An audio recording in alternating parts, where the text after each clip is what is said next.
네, 안녕하십니까. 저는 시그널 쿡 안희준 셰프입니다. 네, 간단하게 제 설명 한번 드리겠습니다. 저 같은 경우는 해외 외교부 대사관에서 한 4년 정도 근무를 하다 돌아왔고요. 다양한 나라의 많은 식문화들 여러분들께 소개해드리려고 합니다. 오늘 배워볼 요리는 화이트 라구 파스타예요. 오늘 주재료는 치즈입니다. 버터랑 치즈가 그 자체로 소스가 되는 요리예요.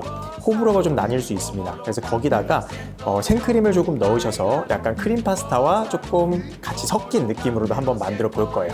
네, 오늘 한번 요리 시작해 보겠습니다. 면을 한번 삶아 볼게요. 저는 1리터 정도의 물을 담아놨고요. 오늘 면 삶을 면도 한 90g에서 100g 정도 제가 계량을 해놨습니다.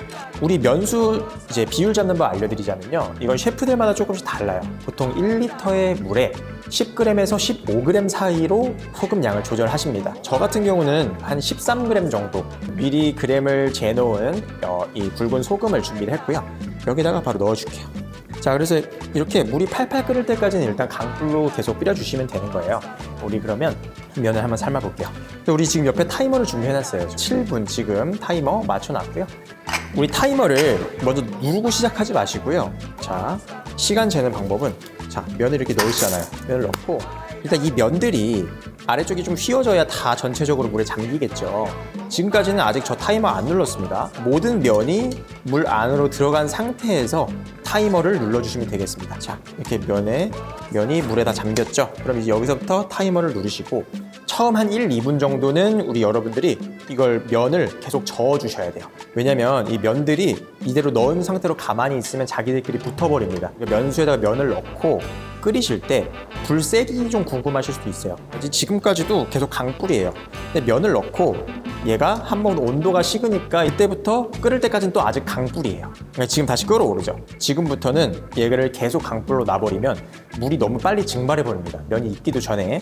그러니까 이때부터는 그냥 보글보글 얌전하게 끓을 정도만 유지를 해놓으시면 돼요. 우리 파스타 면이 지금 다 삶아졌습니다. 7분 딱 익혀놓은 상태고요. 우리 지금 준비물로 필요하신 게 이런 채반이에요. 필요하시고 그걸 받쳐줄 게 필요하죠. 이런 식으로 면과 면수를 분리했죠. 저 면수는 어디다가 사용하냐면요. 이따가 파스타 할 때 소스에 조금 전분기를 이 면수가 잡아주는 역할을 하고 소스의 간을 자연스럽게 내주는 역할을 하는 거죠. 자, 그래서 이렇게 구분을 하셨으면 물기를 탁탁 빼시고 딴 데 옮겨둡니다. 면수는 이따 사용할 거니까 빼놓고요.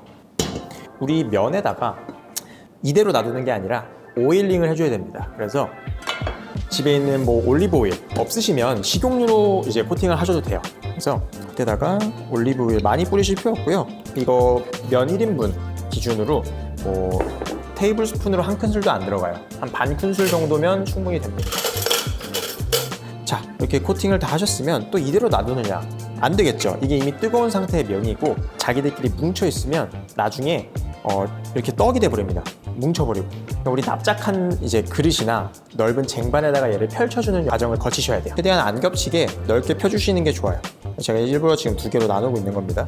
겉에다가 완전히 이렇게 식히세요. 좀 만졌을 때 전혀 따뜻한 기운도 없어야 됩니다. 그래서 얘를 온도를 확 낮춰준 다음에 중간중간 한 2번 정도만 이렇게 뒤적뒤적 해주시면 돼요. 그래서 이렇게 더블 쿠킹을 하면 또 좋은 점은 여러분들이 면 익히는 시간을 좀 완전히 딱 맞출 수 있다는 거예요. 그러니까 정확한 식감으로 조리를 하실 수 있다는 건데 그래서 여러분들께 추천드리는 방법이에요. 자, 그러면 우리 면도 삶았으니까 바로 채소 손질하고 소스 만드는 과정 보여드리겠습니다.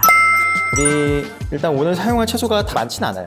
되게 단순한데 일단 양파랑 우리 양송이 버섯 들어갈 거고요. 이따가 들어갈 허브, 파슬리 있고 그리고 여기 가지 이렇게 있습니다. 그래서 오늘 칼질을 할 채소는 이게 끝이에요. 너무 쉽죠? 그리고 원래 이제 뭐 통마늘이 있으시면 마늘도 손질을 해야 되겠지만 오늘 같은 경우는 그냥 다진 마늘 사용할 거예요. 오늘 양파는 다져줄 건데요.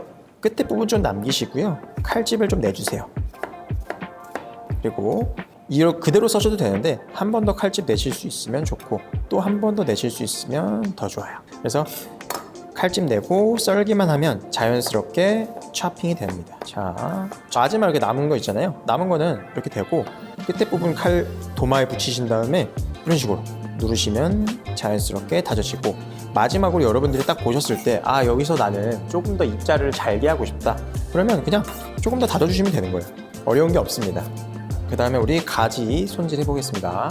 가지 같은 경우는 우리 익으면은 얘도 조금 크기가 줄어드는 채소예요. 그래서 얘를 너무 잘게 썰어버리시면 크기가 여러분들이 생각했던 것보다 더 작아집니다. 그래서 어떤 크기로 썰어도 상관은 없지만 여러분들이 생각하는 크기보다 조금 크게 썬다고 생각을 하시면 돼요.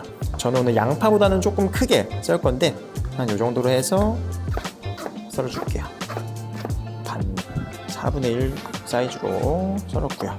이게 지금 보시면 가지가 되게 많아 보이죠. 이제 나 가지 싫은데 이렇게 걱정하시는 분들도 있을 수 있는데 사실 가지는 수분이 되게 많은 채소라서 한번 익히거나 볶으면요 부피가 확 줄어듭니다. 버섯도 가지랑 마찬가지로 너무 잘게 자르면 나중에 좀 볼품이 없어요. 그래서 얘는 한 4분의 1 정도 크기로 자르고 이렇게 작은 것들 있죠. 이런 애들은 정말 2등분 정도만 해도 괜찮습니다. 얘가 또 너무 크면 안 되는 게 어쨌든 파스타에 이제 부재료로 들어가는 거기 때문에 너무 또 크면 식감이 혼자 따로 놀 수 있어요. 그래서 이거를 적당한 크기로 이렇게 잘라주시기만 하면 손질은 완료입니다.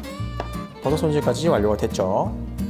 자, 그럼 그 다음 우리 칼질 들어갈 거는 이태리 파슬리예요. 파슬리 같은 경우는 파슬리 잎만 사용할 겁니다. 이 줄기에서는 좀 쓴맛이 나요. 그래서 이런 얇은 줄기들만 떼시면 되고 이 굵은 줄기에서 파생되어 나온 이런 얇은 줄기까지는 사용하셔도 상관없어요.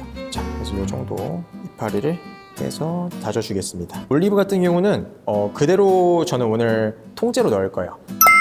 오늘 가열조리 들어가기 전에 제가 치즈 소개 한번 드릴게요.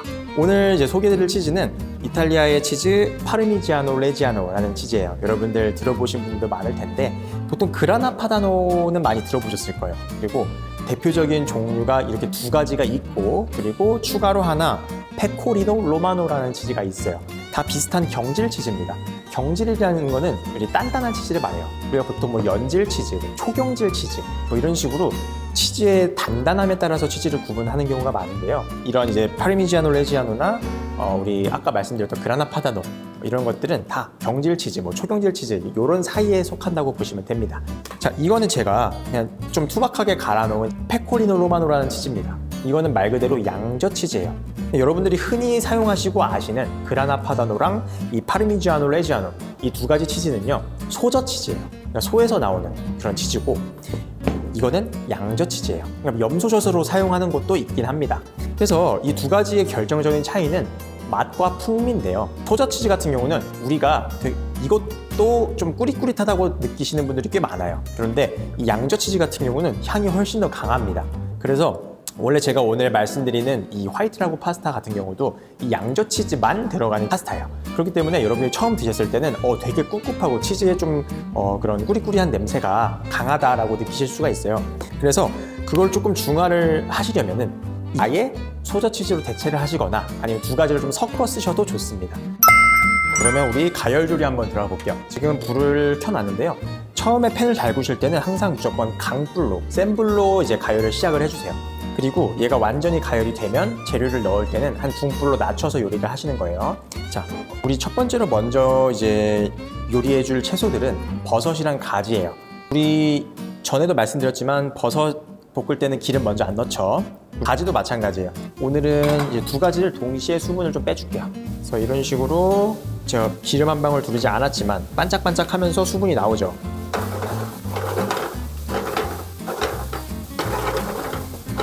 자, 어느 정도 수분이 날아가면 자연스럽게 다시 표면이 매트해져요. 그러니까 약간 딱 눈에 봤을 때도 반짝반짝거리는 게 다시 사라질 때 우리가 기름을 넣어주시면 됩니다. 여기다가 올리브 오일 둘러주시고, 네, 바로 소리 나죠. 여기다가 소금, 후추까지 넣고, 이제 여기서부터는 오래 하시면 안 됩니다. 기름 코팅이 한번 된다는 느낌으로 섞어서 바로 빼줄 거예요. 자, 불을 끄고요. 지금 아주 반짝반짝 맛있는 버섯 가지볶음이 완성이 됐죠. 자, 파스타 소스 만드는 거 준비해 볼게요. 이 팬 그대로 사용할 거예요. 이미 방금까지 가열을 했던 팬이기 때문에 이미 뜨겁거든요. 바로 기름 넣어주시면 돼요. 그리고 우리 이제 이따가 고기 볶을 거잖아요. 너무 기름을 많이 넣으실 필요 없어요. 여기서는 살짝만 둘러주시고, 자, 양파 먼저 넣습니다. 자, 양파가 어느 정도 숨이 죽으면 마늘을 넣어줄 거예요. 자, 여기 다진 마늘 넣어서 같이 볶아줍니다. 이제 마늘이랑 양파가 좀 노릇노릇해질 때까지는 살살 볶아주세요. 자, 어느 정도 재료가 볶아지면요, 그 다음에 이제 우리 준비했던 소고기 넣어줄 거예요. 라구 파스타니까 소고기가 좀 많이 들어가면 맛있겠죠. 소고기는 오늘 같은 경우는 목심이랑 전각, 그러니까 앞다리살이 섞인 재료 이제 부위인데요. 어떤 종류의 소고기를 사용하셔도 상관없습니다. 우리 고기에는 밑간을 좀 해줘야 돼요. 안 그러면 따로 놉니다. 그래서 소금, 그리고 후추. 이거 어느 정도 금방 익어가고 있죠. 이 붉은기가 좀 사라질 쯤에 화이트 와인을 넣어줄 거예요. 고기가 다 익었죠? 그러면 우리 준비했던 화이트 와인 넣어서 불을 안 붙일 거예요. 이대로 그냥 알코올 향만 좀 빼줄 겁니다. 이대로 센 불로 끓이시면 돼요. 자, 알코올 향이 어느 정도 날아가면요, 여기다가 우리 육수를 넣어줄 건데, 그 전에 우리 아까 볶아뒀던 버섯이랑 가지볶음 지금 여기 섞어주시고, 그리고 여기다가 우리 닭육수 넣어주십니다. 자, 이렇게 해서 물이 좀 많아 보여도요, 이따가 또 면도 넣고 하면 그 전분으로 인해서 소스가 딱 적절하게 나올 거거든요. 이 상태로 다시 끌어올려주세요. 지금 물 온도가 확 내려왔으니까 얘를 다시 온도를 올려주셔야 됩니다. 이제 육수가 끓어오르고 온도가 좀 올랐다는 뜻이죠. 그럼 이때 우리 삶아뒀던 면을 넣고 이 육수에다가 면을 조금 더 익혀주시는 거예요. 아까 우리가 분명히 더블 쿠킹을 하기 위해서 면을 좀 덜 익혔었죠. 왜냐면 여기다가 우리 버터랑 치즈 같이 넣어줄 거예요. 자, 그때 준비해둔 버터 넣어주시고 페코리노 치즈 넣어줄 겁니다. 페코리노 치즈는 뭐 이건 양 좋아하시면 많이 넣으셔도 돼요. 보통은 1인분 정도 만들 때는 큰술로 한 3큰술 정도 넣거든요. 그래서 이 비율을 뭐 얘 2큰술, 그라나 파다노 1큰술 뭐 섞으셔도 되고, 아니면 나는 꾸릿꾸릿한 거 잘 먹는다 그러면 뭐 얘 3큰술 넣고, 좋아하시는 분은 좀 더 넣으셔도 돼요. 상관없습니다. 이 상태에서 소스의 농도가 좀 잘 잡히고 좀 하나로 유화가 되면 음식은 완성이에요. 하지만 아까 말씀드렸다시피 좀 한국인의 입맛에 맞춰서 약간 조금 이걸 중화시키려면 여기다가 생크림을 한 컵 같이 넣어서 섞어주면 조금 변형된 레시피입니다. 지금 냄새가 꿉꿉한 향이 엄청 많이 올라오고 있어요. 저는 되게 좋아하는 향인데 이건 호불호가 좀 많이 나뉘기 때문에, 지금 이제 거의 다 됐으면 올리브 넣어주시고 여기다가 파슬리 넣어주세요. 그리고 이런 고기 요리 같은 데는 로즈마리 같은 거 하나 넣어서 끓여도 상관없어요. 그래서 여기다가 넣어서 같이 마무리 단계에서 넣어주시면 돼요. 자, 이제 여기다가 우리 생크림만 조금 넣어줄게요. 크림을 넣은 다음부터는요, 얘가 너무 팔팔 끓이면 안 돼요. 우리 크림 성분은 너무 세게 끓이다 보면 좀 분리가 되는 경향이 있거든요. 그래서 크림을 넣으신 다음부터는 불을 한 중불 정도로 낮춰가지고 너무 팔팔 끓지 않게 조절을 해주셔야 됩니다. 이 상태에서 어느 정도 농도 내고 간 보고, 간이 맞으면 빼시면 되고요. 부족하면 소금, 후추 간 더 하시고요. 자, 그럼 우리 한번 플레이팅 진행해 보겠습니다. 이렇게 세팅을 했고요. 브러쉬 페퍼를 위에다가 살짝 후추 살짝 뿌려주고요. 그리고 파르미지아노 레지아노 치즈 마지막에 좀 올려주겠습니다. 이렇게 치즈 좀 뿌려주시고, 마지막으로 파슬리. 여기서 이제 마지막으로, 진짜 마지막입니다. 올리브 오일 같은 거 마지막에 살짝 이렇게 둘러주시면요, 그래도 겉에 뭐 묻은 게 있으면 이렇게 까주시고요. 이렇게 해서 오늘의 요리 화이트 라구 파스타 완성입니다.